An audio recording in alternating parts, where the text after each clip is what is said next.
काशी के लोगों ने, उन पंडितों ने ये अफवाह फैला रखी थी कि जो मगर मरता है, मगर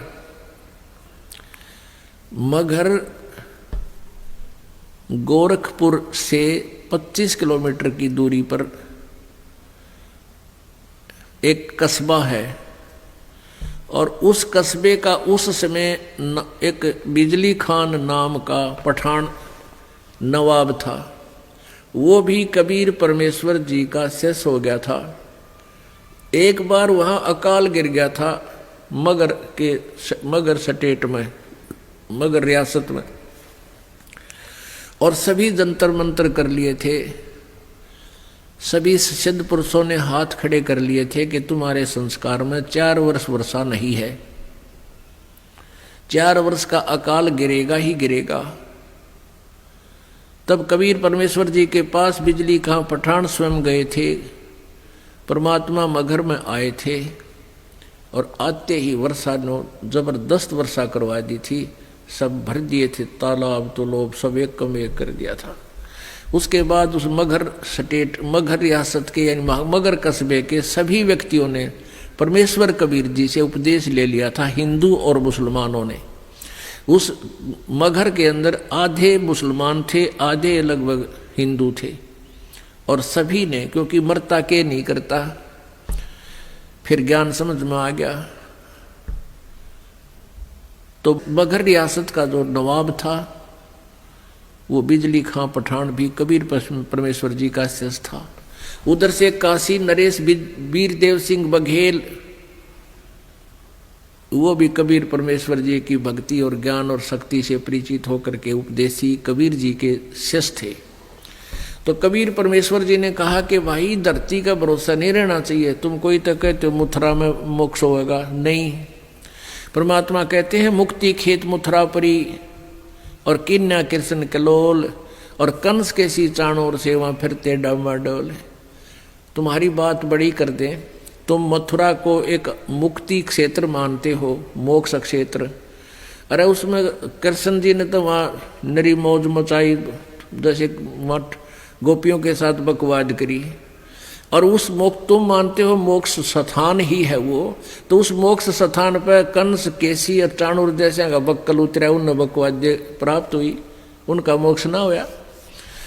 तो कहने का भाव ये था कि भक्ति जो यथार्थ भक्ति है, उस भक्ति के करने से मोक्ष होगा, और मर्यादा में रहते हैं। तो कबीर परमेश्वर ने उन ब्राह्मणों से कहा कि तुम मूर्ख बना रहे हो भोली जनता को, मैं मगर में शरीर छोड़ूंगा और मैं स्वर्ग से भी आगे सतलोक में जाऊंगा। अब इस बात ने ब्राह्मण मानने क्यों कर, क्योंकि सारी जनता में ढंडोरा पीट रखा कि वामरनिया तो गधा बनेगा, नरक जाएगा। तो परमात्मा वहां से चल पड़े। 120 वर्ष की उम्र का शरीर था कबीर परमेश्वर जी, दिखा रहे थे अपना। वैसे उनका शरीर की कोई आयु नहीं है, परमात्मा की कोई आयु नहीं होती। उन्होंने एक लीला में शरीर दिखाया था, एक जनसाधारण की तरह एक जीवन जीकर अपने हाथों से कर्म करके अपना निर्वाह करके दिखाते हैं, एक लीला करते हैं। वो प्रत्येक युग में आते हैं। 120 वर्ष की आयु शरीर की दिखा रहे, ऐसे महसूस हो रही थी, और काशी से पैदल चल पड़े। उनके साथ वीरदेव सिंह बघेल काशी नरेश भी अपनी सेना लेकर चल पड़ा, और काशी के बहुत से व्यक्ति दर्शनार्थ चल पड़े। और काशी के वो विद्वान पंडित मंडलेश्वर भी अपने पोथी बही लेकर के चल पड़े, पत्रे वत्रे और ज्योतिष जातस सारी शोधन खातर वो भी चल पड़े। वीरदेव सिंह बघेल सेना इसलिए लेकर चला था कि मैं गुरुदेव जी के शरीर को यहाँ लाऊंगा जब ये शरीर छोड़ देंगे, और हिंदू रीति से इनका अंतिम संस्कार करेंगे। हम मुसलमानों के हाथ अपने गुरु जी के शव को नहीं जाने देंगे। अब बिजली खां पठान मुसलमान को जब ये पता चला कि गुरुदेव यहाँ आ रहे हैं, और काफी व्यक्ति भी दर्शनार्थ आ रहे हैं, और गुरुजी यहाँ पर अपना जीवन लीला अंत करेंगे, और वीरदेव सिंह काशी नरेश हिंदू के इरादे से भी परिचित हुए कि वो शरीर को लेकर जाएंगे। तो बिजली खां पठान ने भी अपने मुसलमानों से सलाह की। तो मुसलमानों ने कहा कि हम अपने गुरुदेव के, अपने पीर के शरीर को हिंदुओं को नहीं देंगे, हम मुसलमान रीति से अंतिम संस्कार करेंगे, और यदि ये नहीं मानेंगे तो आपस में युद्ध भी करके प्राप्त करेंगे। जब परमेश्वर कबीर जी वहां पहुंचे तीसरे दिन पैदल चल के, क्योंकि बनारस से, काशी से मगहर लगभग 200 किलोमीटर के आसपास है। तो बिजली खां पठान से ने प्रणाम किया, कहा गुरुदेव। परमात्मा ने अपना कारण बताया वहां पहुंचने का, और कहा कि बिजली खां मैं स्नान करूंगा, पानी की व्यवस्था, जल की व्यवस्था करो। बिजली खां पठान ने कहा गुरुदेव जल ला रखा आपके लिए, शुद्ध जल स्नान के लिए।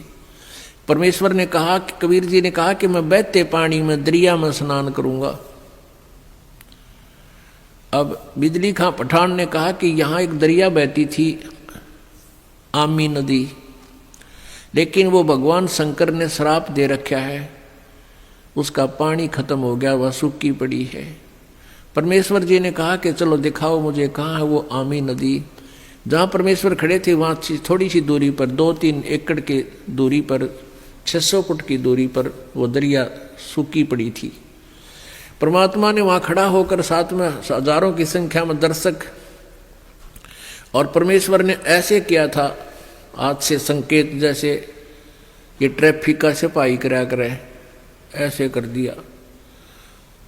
क्या देखते हैं कि थोड़ी सी दूरी पर एक बहुत बड़ा धमाका हुआ, और एकदम पानी से भरकर नीचे से पानी इतना जोर से निकला और पूरी दरिया भरकर चल पड़ी।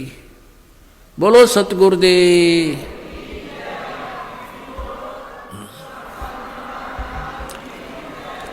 बंदी छोड़ कबीर परमेश्वर जी की जय। सबने स्नान किया, जलपान किया, स्नान किया, जल पिया। फिर परमेश्वर जी ने कहा कि भाई 1-2 चादर लाओ, एक नीचे बिछाऊंगा, एक ऊपर ओढ़ कर लेटूंगा। फिर परमेश्वर ने पूछा कि भाई बिजली खां पठान तुम सेना किस लिए लाए हो, वीर देव सिंह बघेल तुम सेना किस लिए लाए हो। दोनों ने नीचे गर्दन कर ली, आमने सामने खड़े थे।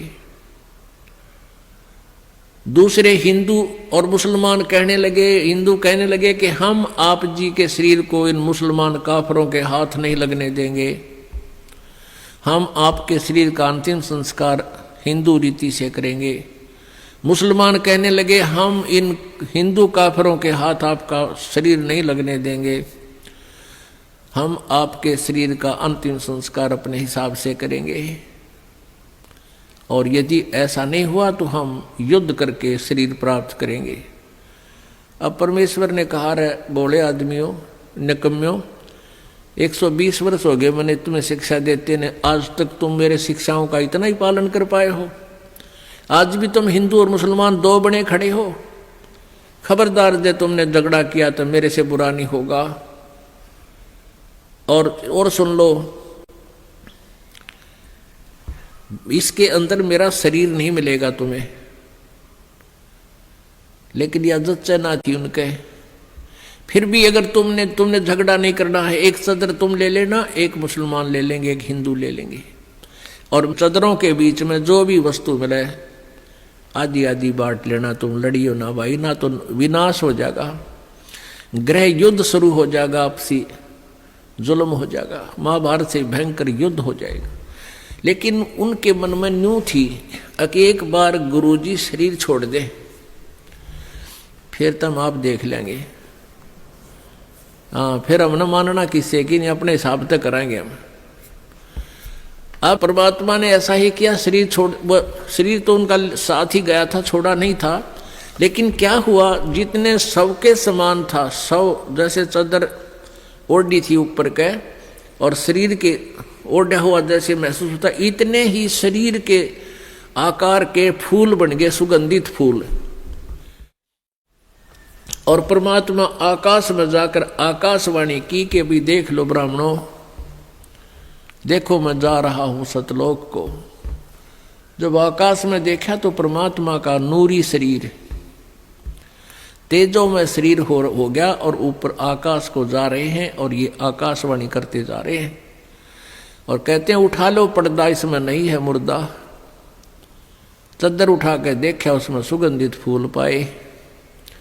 हिंदू और मुसलमान कहाँ तो कत्लेआम करने को तैयार थे एक दूसरे के। बिजली खां पठान और वीर देव सिंह बघेल हिंदू राजा आपस में एक दूसरे की ऐसे प्यार से शरीर के ऐसे एक दूसरे से चिपक गए, सीने से सीने का लगाया आपस में। सब हिंदू मुसलमान एक दूसरे से सीने से लगकर ऐसे रो रहे हैं जैसे छोटे छोटे बच्चों की माँ मर जाती है, पिता मर जाता है, और रो रहे हैं और कह रहे हैं हम कति मूर्ख थे, हमने पहचाना नहीं, वो अल्लाह थे, खुदा थे, वो परमात्मा आए हुए थे।